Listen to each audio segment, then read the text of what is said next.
Tá bom.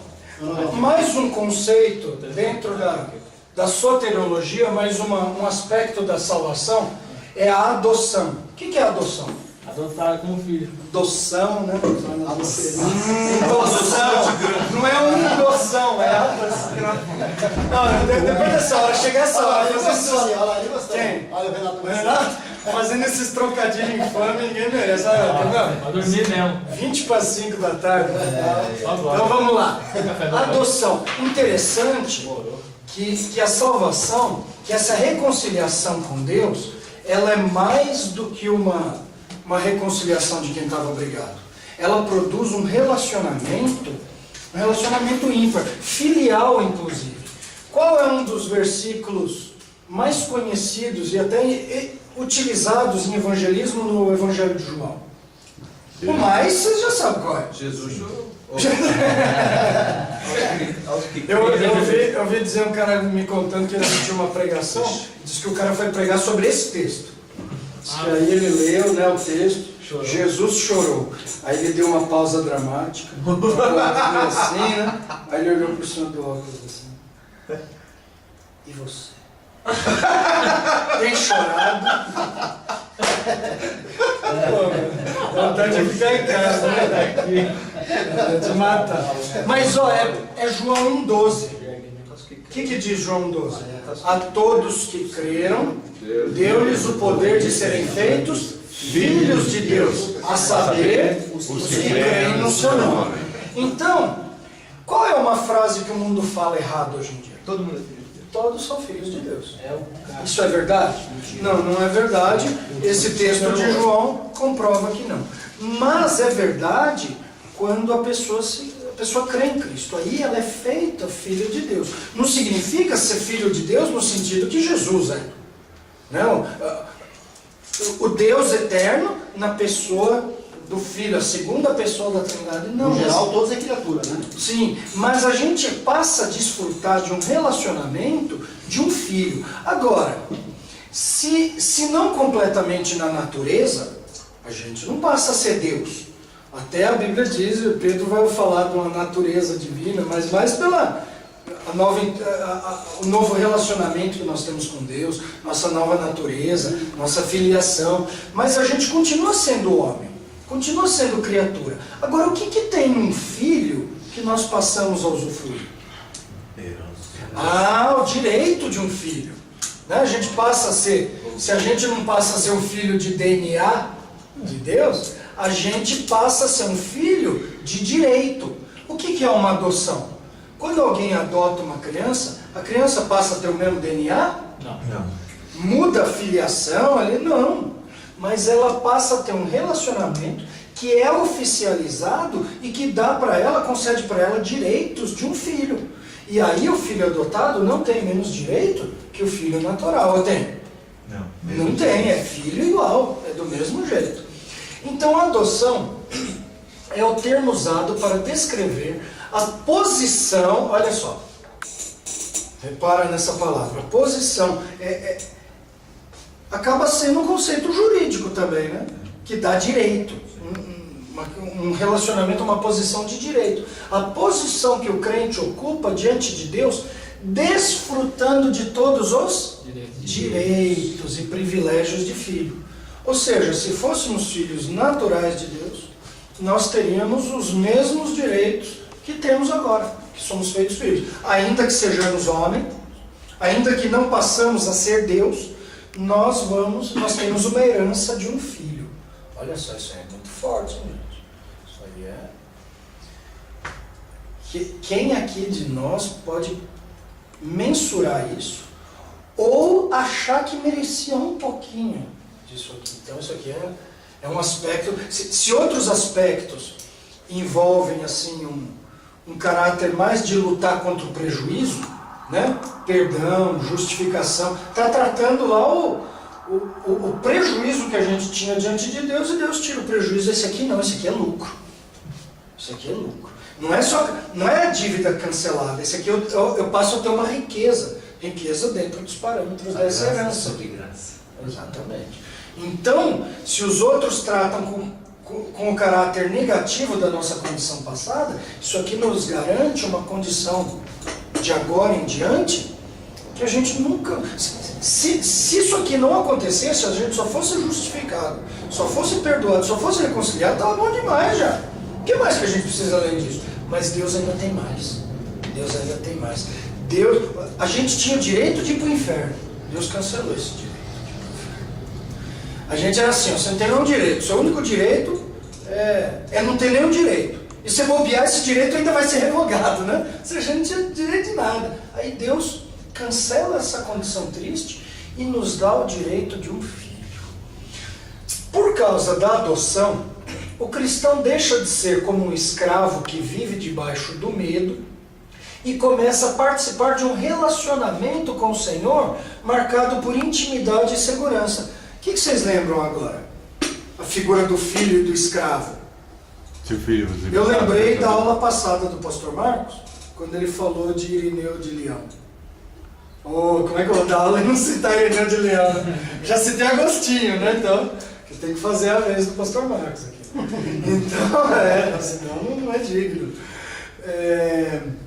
Quando ele fala que a primeira milha é a milha do escravo, né? E a segunda milha é do filho. Ou seja, a gente para de servir a lei por obrigação legal, por medo da condenação, e passa a servir o preceito justo por causa do amor de um filho. Não é a obediência do escravo, é a obediência do filho. É aquele que tem um relacionamento com o pai, que faz isso porque quer, porque tem essa ligação fundamental. Então, vamos ler aqui Romanos 8,15. Quem é a vez de quem? O seu Nilson aqui. E Jairo vai abrindo em Gálatas 4, 5 e 6. E depois você vai deixar aberto, porque tem o versículo 7 mais adiante.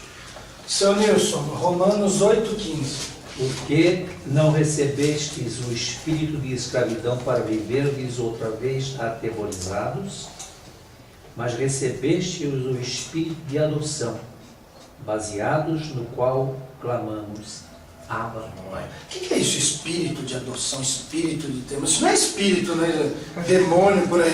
É uma condição, né? Espírito às vezes é uma palavra que é meio coringa, né? Pode dizer, falar de uma condição, pode falar de uma disposição. Nesse caso é uma condição. Então a gente não é mais escravo. Agora a gente é filho, agora a gente chama Deus de pai. Então a gente não tem mais o medo do escravo. Como é que os escravos serviam aqui? Eu vou trabalhar direitinho, porque o tronco está aqui. Se eu fizer errado, eu sei o que acontece. Minhas costas lembram da última vez que eu fraquejei aqui, que eu enrolei, que eu matei trabalho. Minhas costas lembram. Então, mas não é assim que o filho faz.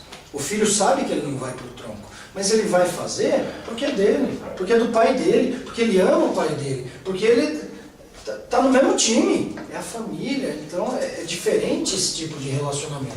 E a gente passa a usufruir disso agora. O que mais? Gálatas 4, 5 e 6. Diz assim: a fim de redimir os que estavam sob a lei, para que recebêssemos a adoção de filhos. E porque vocês são filhos, Deus enviou o Espírito de seu Filho ao coração de vocês, e ele clama, Abba, Pai.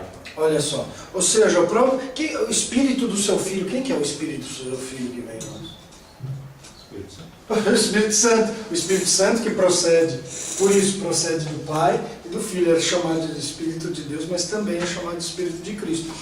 E ele nos faz clamar o quê?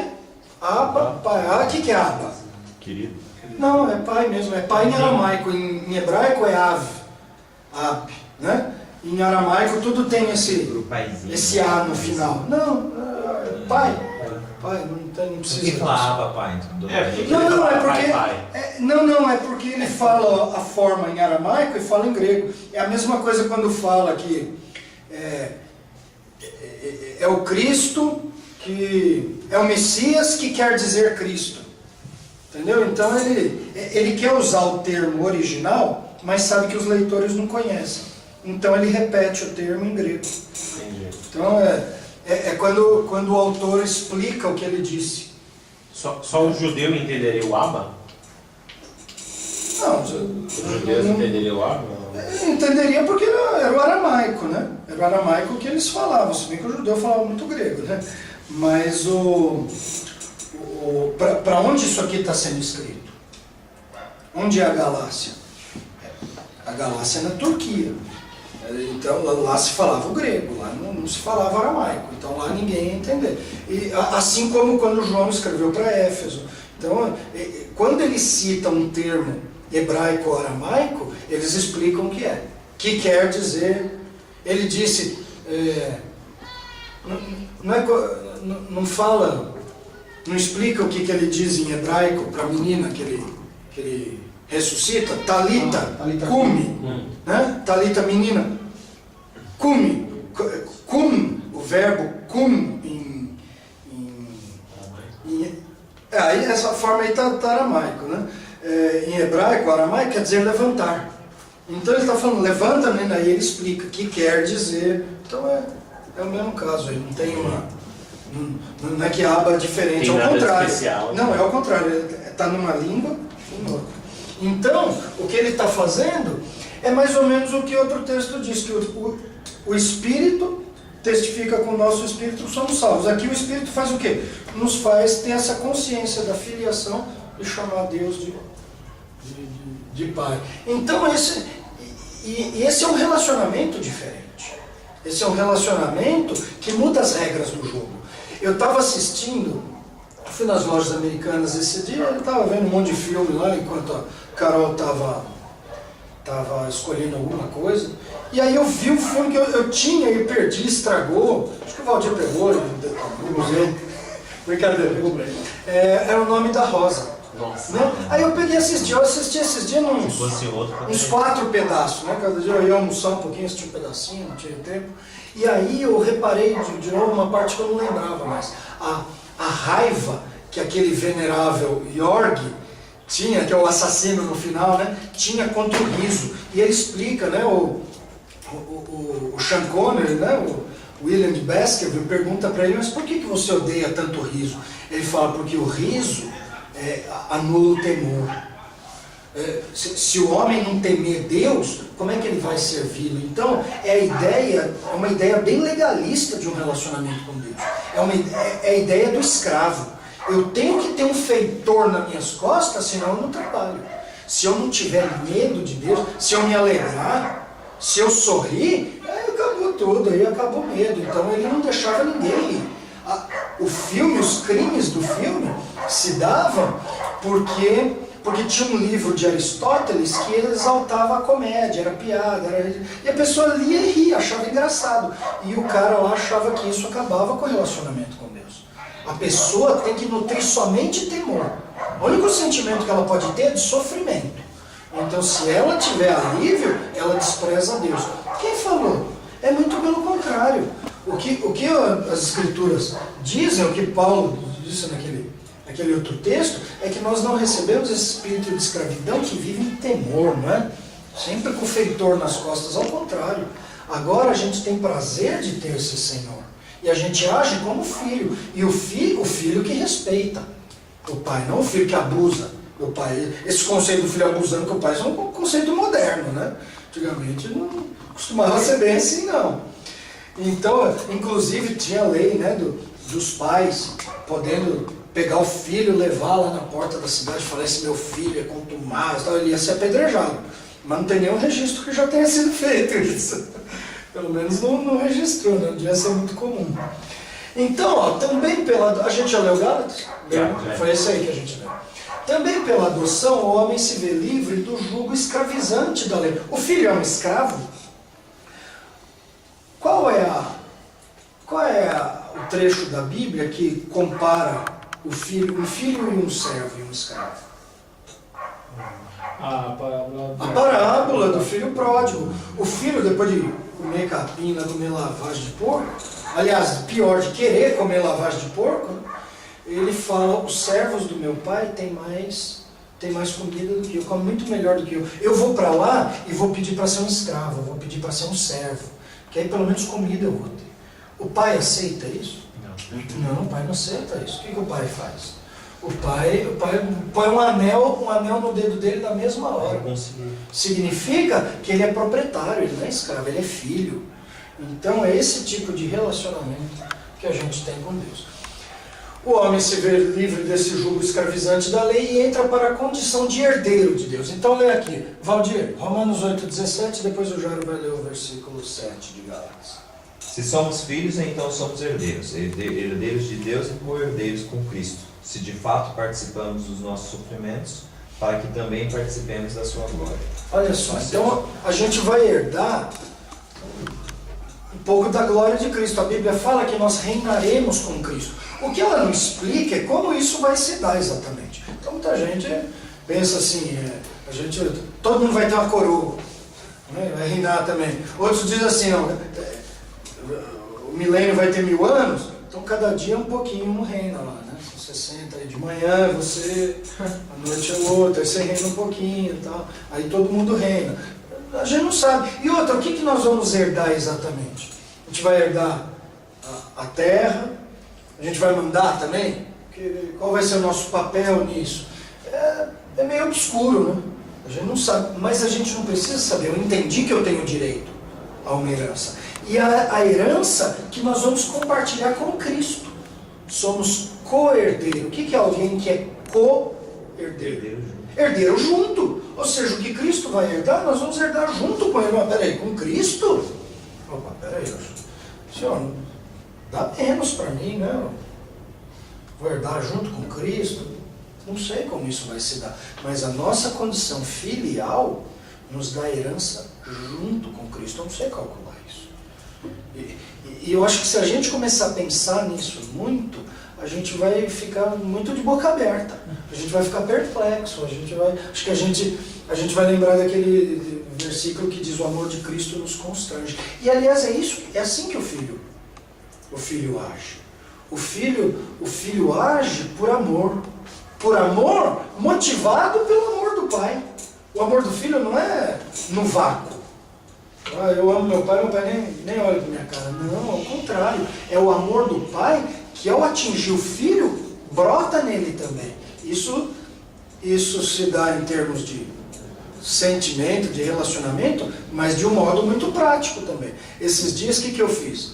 Peguei a Gabi na escola, cheguei em casa, fiz um almoço para ela, levei, ela estava na sala, assistindo televisão, estava um programa que ela queria ver lá, levei para ela, ela estava comendo, eu levei suco, levei uma sobremesa, aí entreguei para ela, aí a hora que ela terminou a comida, eu peguei o prato, levei para a cozinha, olhando assim, aí eu tinha um copo assim, ela falou, não, aí ela começou a ficar incomodada, falou, não, deixa que eu levo, eu falei, não, pode deixar, deixa comigo, eu levei lá de novo, trouxe outra coisa, tal. Ela ficou assim, daqui a pouco ela estava na cozinha, ela lavou a louça, eu não pedi. Ela lavou até a pia, ela passou até álcool na pia, o negócio ficou brilhando, cheiroso. Sabe o que foi isso? Foi que o amor que eu demonstrei para ela frutificou nela, ela ficou constrangida, não por obrigação, mas ela queria fazer algo para mim que demonstrasse a gratidão e o reflexo desse amor. Ela ficou... Ela não tinha nem... Não é que ela não tinha escolha, ela não queria ter outra escolha, ela fez aquilo de bom grado. Se eu pedisse, ela ia obedecer. Ela ia fazer pela obrigação de um escravo. Do jeito que aconteceu, foi a obediência do filho. Deus nos amou primeiro. Exatamente. Então isso é batata. E se no relacionamento entre o pai e um filho, ambos pecadores, o que acontece quando o pai é Deus e a obra é a salvação? Não dá para mensurar isso. Então, ó, Jairo, a gente já leu isso aqui? A gente leu 8,17? Filosofando demais aqui. Fala aí, Jairo. 4,7. Assim, você já não é mais escravo, mas filho. E por ser filho, Deus também o tornou herdeiro. Olha lá, mais uma vez, herdeiro. De que herança? A gente não sabe nem o que é o galardão, né? E a gente...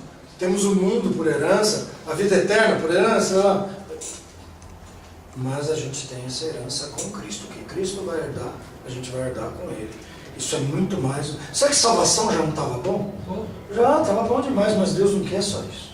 O amor de Deus é muito maior que isso. A adoção é garantida na predestinação feita pelo Pai. Olha lá Efésios 1:5. O que diz 1:4? Fomos eleitos antes da fundação do mundo, né? E o 5, o que diz? E em amor predestinou para sermos adotados como filhos por meio de Jesus Cristo, conforme o bom propósito da sua vontade. Olha só, então essa adoção que passa por tantos, né? Não dá para ser filho sem ser justo. Não dá para ser justo sem ser chamado. Mas o objetivo é fazer o quê? É tornar um filho. Deus não quer só resolver nosso problema. Deus não é um mecânico. Deus não é um personal trainer que vem resolver a gordura localizada. Ele não é um médico só que vem tratar. Ele quer ter relacionamento. Essas pessoas vêm por causa de um problema, e o problema resolvido, elas vão embora. Deus não quer resolver o problema para conviver conosco, para nos tornar filhos. Então é um tratamento profundo para haver também um relacionamento profundo. E ela é efetivada na conversão ao Filho.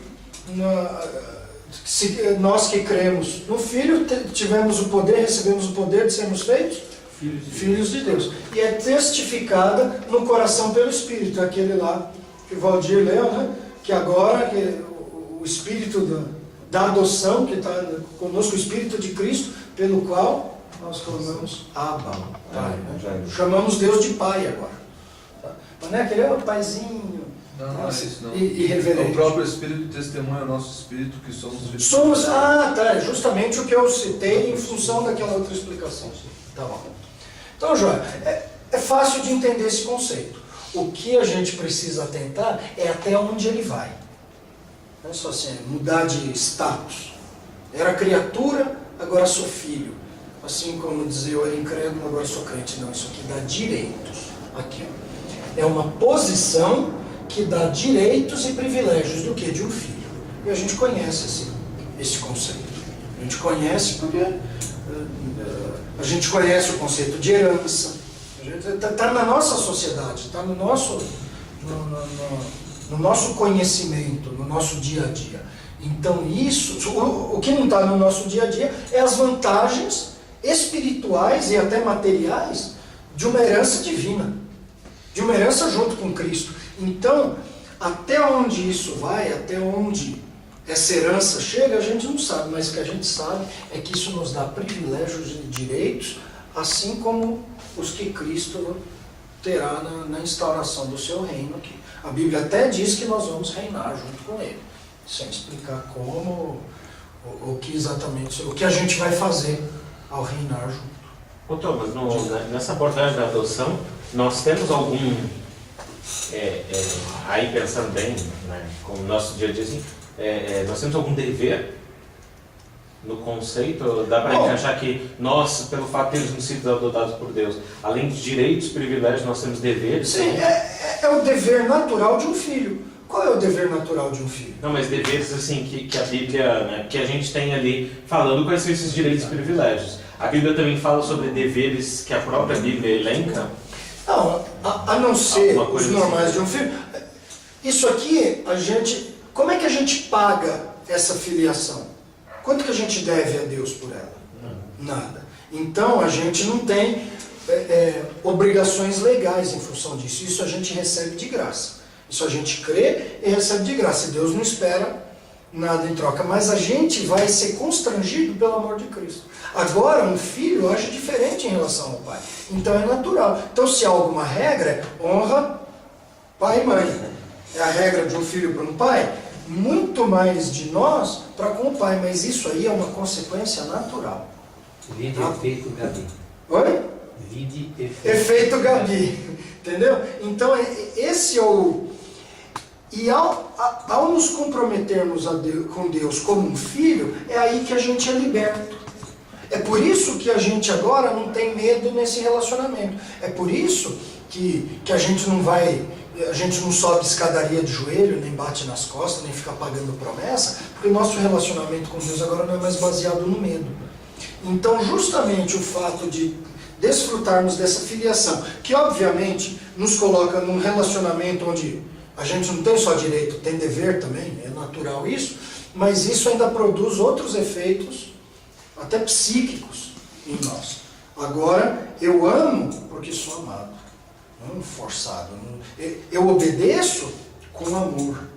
Eu não sirvo por temor como um escravo ou de má vontade. Então isso muda. No trabalho em si, o trabalho é o mesmo. O trabalho de um filho é menos cansativo do que o trabalho do escravo. Dá uma enxada na mão do filho e do escravo manda ele escarpir o quintal. O filho cansa menos? Não. Mas o ponto de vista pelo qual eles fazem o trabalho é totalmente diferente. E aí, talvez o escravo até se canse mais, porque para ele é um enfado. Ele bate a enxada e fala, isso aqui é para o outro. É vida, ó céus, ó vida, ó azar. O filho não. O filho está fazendo e ele está olhando a beleza do terreno, está falando, é a minha casa. E ele quer fazer mais bonito porque ele quer que o pai fique contente. O escravo faz assim, ó, carpe o terreno, ele vai lá, carpia o terreno. Ele faz o mínimo possível que se enquadre dentro da ordem de carpir o terreno. Mas não mandou limpar, você mandou carpir só, você não falou que era para tirar o mato. O filho não precisa ser mandado, ele sabe por que ele está carpindo, ele quer agradar o pai. Ele sabe que se ele carpir aquele mato e deixar lá, o pai não vai ficar satisfeito. Thomas, estou lembrando aqui quase a totalidade dos apóstolos se deixou morrer. Sim. Os heróis da fé se deixaram morrer. Por quê? Sim, em culto a Deus, defendendo a verdade, não com medo, ao contrário. Essa filiação deu coragem para eles, coragem de enfrentar o que é temível para os homens. Então isso muda o nosso relacionamento, muda o ponto de vista que vai afetar. Aí é que nem o dominó, cai tudo. Vai cair tudo para um lado diferente. O servo, eu tinha uma empregada que eu falava assim, ó, limpa essa mesa. Eu vou fazer assim, eu pegava o copo, limpava a mesa e punha aqui o copo no mesmo lugar. Arruma a cama, tava lá pijama em cima, né? Então ela tirava assim o pijama, deixava ali, arrumava a cama, pegava o pijama e jogava assim. Porque eu não falei para ela guardar o pijama, só falei para arrumar a cama. Então o pijama não tem nada a ver com isso. Essa é a servidão do escravo, ou do filho. Entendeu? Então, nesse sentido, isso não é uma obrigação. Não é um estatuto, uma lista de deveres, um estatuto internacional de procedimento filial. Mas muda tudo. Muda tudo, é natural. É a segunda milha do filho, não a primeira milha do escravo. Vamos lá. Tá dando para pegar? Sim. Eu sou um pastor Marcos, né? Então não adianta comparar muito mais. Regeneração. O que é regenerar? Gerar novamente. Gerar novamente. O que é gerar? Criar. Gerar é fazer nascer. Fazer nascer do nada. Exatamente. Então, regeneração, novo nascimento. Tá bom? Novo nascimento. Basicamente, regenerar significa gerar de novo. Não se trata, portanto, de uma mera reforma na vida de alguém. Você já viram o pessoal falando, agora eu estou seguindo a lei dos crentes. Já me falaram assim, agora eu estou crente. Você está crente? Eu estou com fome. Eu estou com fome agora. Se eu como, o que acontece? Não estou mais com fome. Tem o cara que está... Não, o Zaque continua. Você continua com fome. Na grade é assim mesmo. Fome never ends. Never ends. Então, eu estou falando da grade agora, Jesus. Deixa eu voltar. Eu me perdi até onde eu estava. Tá bom, na reforma na vida de alguém. Então não é assim um estado momentâneo. Tá? Novo, quando alguém nasce, ela é uma pessoa, ela é um ser, não tem como desnascer. Como é que você vai desnascer? Não tem como voltar. O senhor entrou na barriga de mim. Então, é a pergunta de Nicodemos. E é uma pergunta até retórica. Não precisa de resposta. Ele com isso estava afirmando a impossibilidade de acontecer. E ele tinha razão. E aí, por isso, Jesus mostrou, falando, não é disso que eu estou falando, que nascido da carne é carne. Não nasceu. Deixa de ser besta mesmo. Exatamente, você é trouxa. Mas o que é nascido do Espírito é Espírito. Então é um novo tipo de nascimento. Então vamos lá. Não é uma reforminha na vida de alguém. Eu parei de fumar, agora não estou mais indo no boteco. deixei de ser corintiano, isso é o pior. Que é milagre, não O é? Celso não, mesmo ele tá aí. Que é o que muita Deixar de gente ser crê, corintiano né? é morrer. Que é a simples mudança Sim. exterior. Aí já é pecado Você já evangelizou alguém e a Aí já é pessoa pecado associou a salvação, a ida dela na igreja Sim. a parar um hábito desse? Ah, não, eu vou parar de fumar e eu vou na igreja. Agora eu tô fazendo tudo certinho. Agora é isso, eu já ouvi isso Tô muito. seguindo. Não, agora eu tô. Inclusive eu não estou mais bebendo, eu estou lendo a Bíblia agora. A minha mãe falou pra mim assim, eu tô seguindo agora. Não, agora eu tô direitinho na doutrina batista. Opa, esse aí. Porque quando eu tava em outra, não, mas agora na batista. Mas não, meu filho é da batista, eu tô seguindo a doutrina batista, né? Então. Glória. Igual que é. Amém. Glória das glórias, sempre as glórias. Vai mudar pro Então, ó, presbiteriano. trata-se de um novo nascimento que ocorre na esfera espiritual. O que é nascido da carne é carne, o que é nascido do espírito é espírito. Onde está isso? Cadê o texto aqui? João 3, de 3 a 6, a gente não precisa ler ele. Mas vamos ler 1 Pedro 1,3 e 1 João 3,9. Quem que está aí? Pode ir. Vai lá. Você vai na casa da namorada. Não. Ah, não, senão não está dispensado. Não. Vou parar aqui. 1 Pedro, cadê? Estava aqui, Valdir, você já leu, né, Celcinho? Vamos lá. Bendito seja o Deus e Pai de nosso Senhor Jesus Cristo, conforme a sua grande misericórdia. Ele nos regenerou para uma esperança viva por meio da ressurreição de Jesus Cristo, dentre os mortos. Olha lá. Então, olha o termo aparecendo, regeneração. Então, não é um termo inventado, é um termo bíblico, regenerado. Para quê? Para uma nova esperança, baseado no quê? Na ressurreição de Cristo. Assim como Cristo voltou à vida, né, como se nascesse de novo depois da morte, nós também passamos a ter. A Bíblia fala que andamos em novidade de vida, ou seja, numa nova vida. 1 João 3,9, Ronaldo. 1 João 3,9. Lembrando que esse nascimento que ocorre na esfera espiritual tem sua origem aonde? Em Deus. Tá bom? A gente não é a gente que nasce da nossa própria vontade ou que nossos pais trabalham para nos dar esse novo nascimento. Não. Esse novo nascimento vem de Deus. Diga lá. Todo aquele que é nascido de Deus não vive na prática de pecado, pois o que permanece nele é a divina semente. Ora, esse não pode viver pecando, porque é nascido de Deus. Tá bom. Olha lá, é nascido de Deus. Então é desse novo nascimento que a gente está falando. E um novo nascimento que muda fundamentalmente até a vida dele. Ainda que ele ainda é pecador, mas agora ele não vive pecado. Né? As versões mais antigas diziam ele não peca, né? Mas aí dá aquela ideia errada do perfeccionismo. Então, é uma tradução, essa aqui mais correta, então vale, está acabando aí? Então já vamos mudar aí. Então a ideia de uma mudança de caráter, inclusive. Pode desligar. Então vamos lá. Conforme o ensino de Jesus, ser regenerado é nascer da água e do Espírito. Vixe, o que é isso? Então ainda bem que não é do fogo e do Espírito.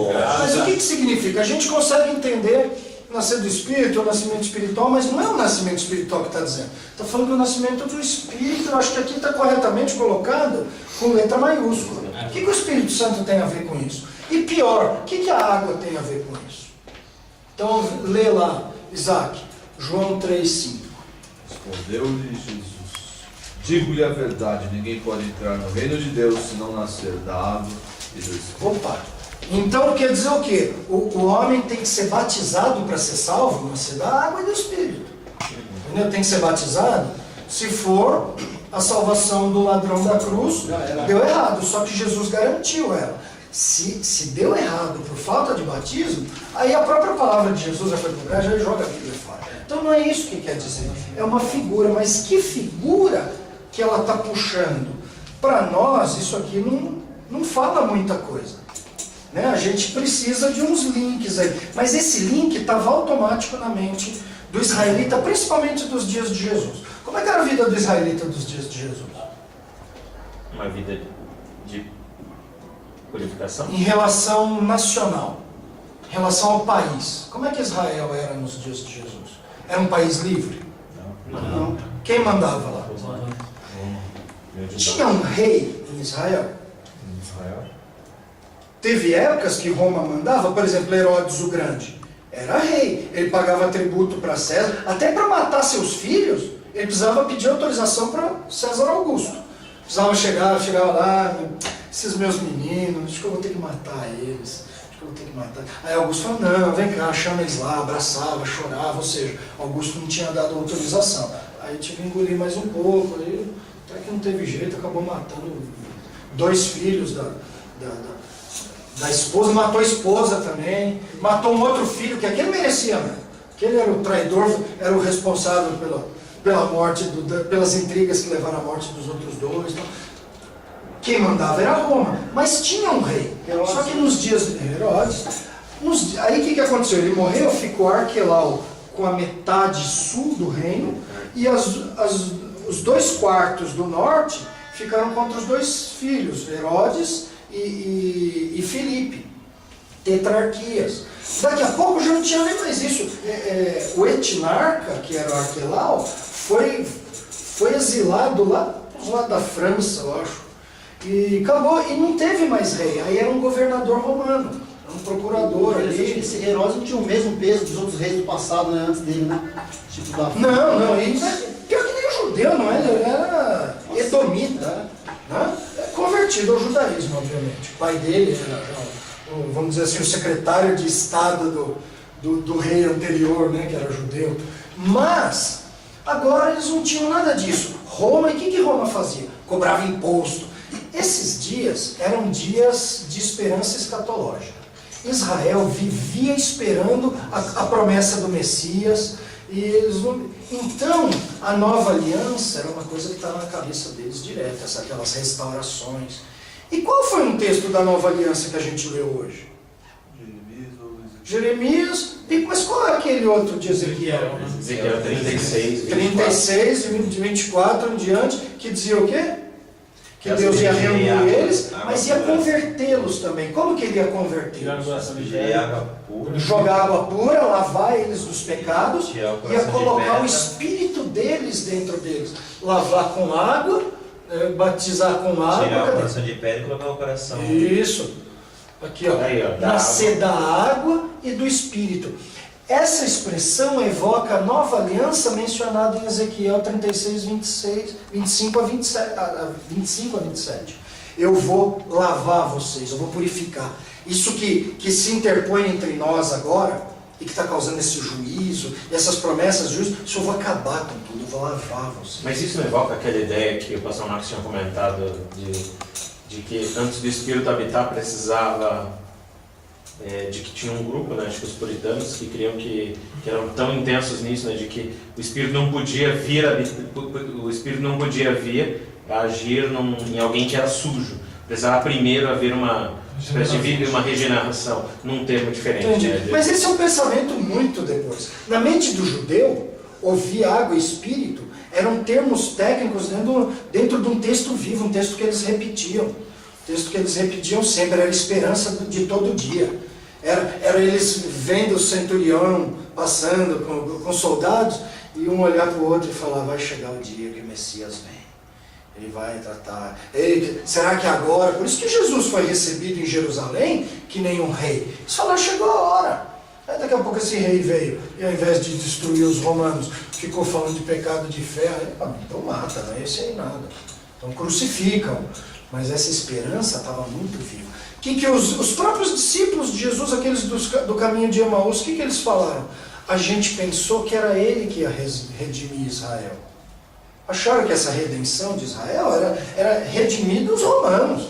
É fazer seu país livre de novo. Quando a redenção é espiritual, pelo menos por enquanto, vai chegar lá. Então essa regeneração envolve essa ideia de nascer da água do Espírito, que envolve purificação, que envolve essa atuação de Deus, essa transformação. Opa, o espírito do apagão.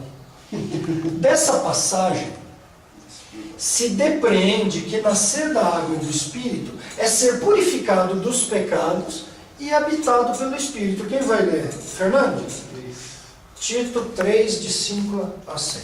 De 5 a 6. Tito 3, 5 e 6.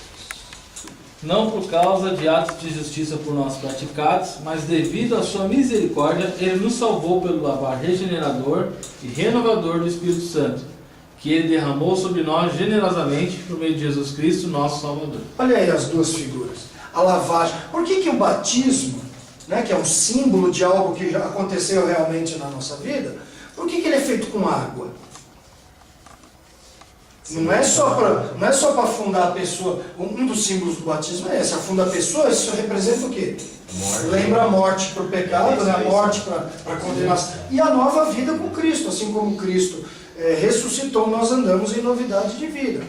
Mas tem um lado de ser com água que simboliza essa purificação.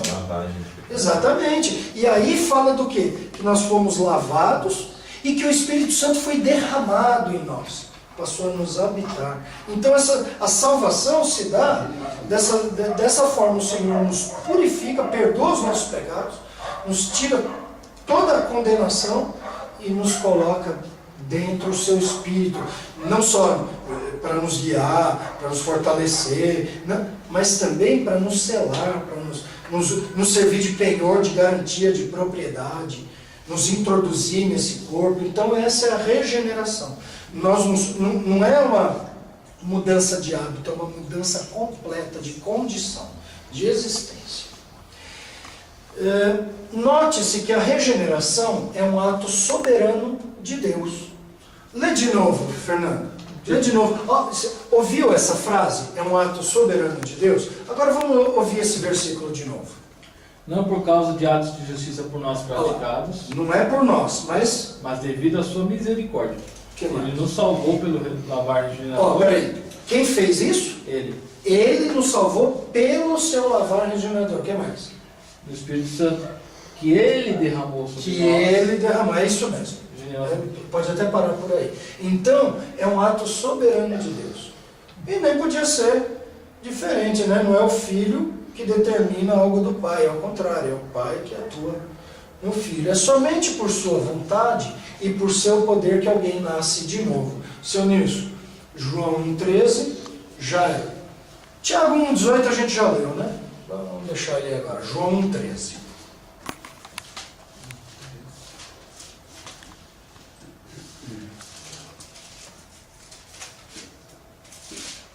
João 1,13. Evangelho de João. Já está em Atos. Vai. Os quais não nasceram do sangue, nem da vontade da carne, nem da vontade do homem, mas de Deus. Isso vem depois daquele texto que diz que nós fomos feitos filhos de Deus, a saber, nós que cremos em seu nome. E isso não se deu pela carne, pelo sangue, ou seja, não é um nascimento natural. Não se deu pela vontade do homem, mas se deu pela vontade de Deus. Então é Deus quem é responsável por isso, assim como é responsável por todo o restante. A obra é dele. E sabe por que tem que ser dele? Porque se desse liberdade para nós, se desse a chave do carro na nossa mão, o carro não saía nem da garagem, o carro nem ligava. Não dá. Então o Senhor, por amor de nós, Ele tem que fazer isso. E eu acho estranho as pessoas acharem ruim a questão da liberdade, quando elas eram escravas do pecado. Então eu não tenho liberdade. Você não tem mesmo. Você não tinha liberdade, você nunca teve liberdade. E graças a Deus que Deus não nos deu essa liberdade para escolher se queríamos ou não a Ele, porque a gente não podia. Porque o que a gente chamava de liberdade era escravidão. Agora Deus me libertou. Porque agora eu posso escolher servi-lo, como também posso escolher me rebelar contra ele. Teimar. Aí a vara come atrás, né? A vara anda dando lambada. Mas agora nos foi restaurado um pouco dessa liberdade. A gente ainda não consegue fazer tudo o que quer. O bem que eu quero, esse eu não faço. O mal que eu não quero, encravado nesse mal, é esse que eu vou fazer. Então ainda temos uma inclinação aí para o mal. A corda não desamarrou toda. Mas agora eu não sou escravizado a isso. Porque agora Deus me deu liberdade. Então o povo reclama. porque queria ficar sem liberdade nenhuma, achando que aquilo que era ser livre, e acha ruim porque Deus deu agora liberdade verdadeira. Aliás, a palavra traduzida como de novo, em João 3,3, vamos ler João 3,3? Também significa do alto, nascido de novo, nascido do alto, indicando que a causa primária da regeneração é celeste e não terrena. Vai aí, João 3. Em resposta, Jesus declarou: digo-lhe a verdade, ninguém pode ver o reino de Deus se não nascer de novo. De novo, Ou se não nascer do alto. As duas coisas são verdade. É um novo nascimento, e é um novo nascimento que vem de Deus, que a gente já leu no capítulo 1, versículo 13, que não é da vontade do homem, não é da carne, não é de sangue, mas é de Deus. Muito bem.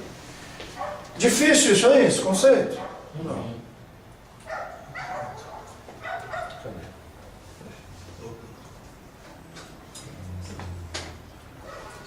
Vamos pegar um conceito curtinho? Vivificação. O que é vivificação? Dar vida. Dar vida. Você estava morto, aí você é vivificado, você volta à vida. Como se fosse ressuscitado. Através do Espírito. Mas a ênfase não é sobre tirar da morte, mas nesse dar vida. A Bíblia ensina que o homem incrédulo está morto em meio a delitos. Onde é que diz isso? Andávamos mortos em delitos e pecados.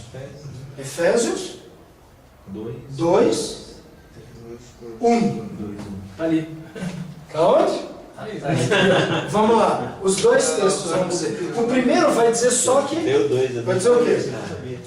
Que ele nos deu vida quando estávamos mortos em pecado. Isso ele vai dizer no 5 também. Então, Valdir, você está aí a sua vez. Efésios 2, 1 a 5.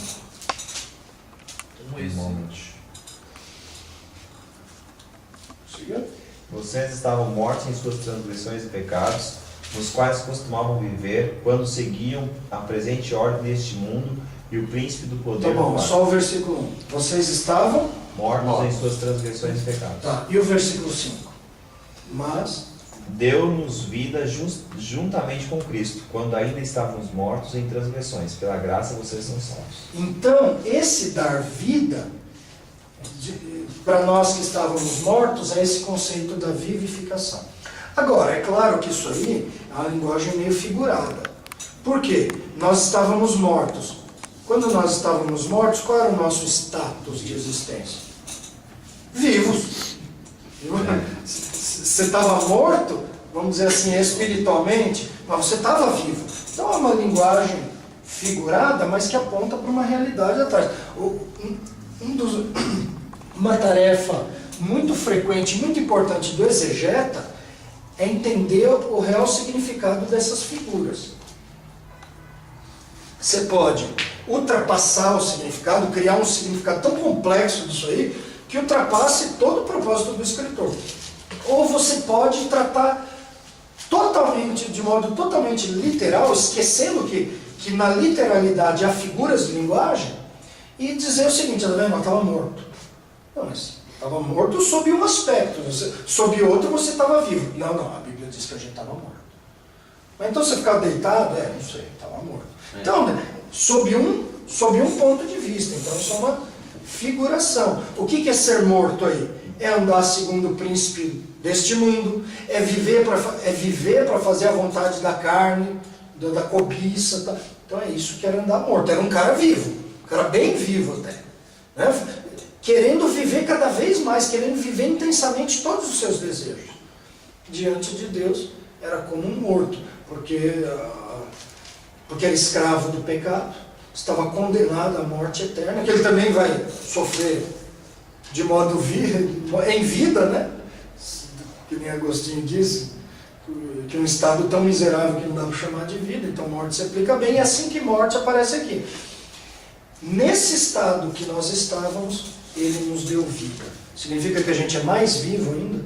Agora eu respiro mais, meu pulmão é maior. Não tem mais 2 pulmões, tenho 4. Questão espiritual, né? Exatamente. Então agora eu fui perdoado, sou livre, fui feito filho de Deus. Então esse novo estado é também chamado de vivificação. Ocorrendo, porém, a fé em Cristo, o pecador é ressuscitado, recebendo vida espiritual e perdão. Ao ser vivificado, o crente é, de certa maneira, elevado à esfera celeste. Nossa. O que significa isso? A Bíblia diz que nós somos assentados nos lugares celestiais em Cristo.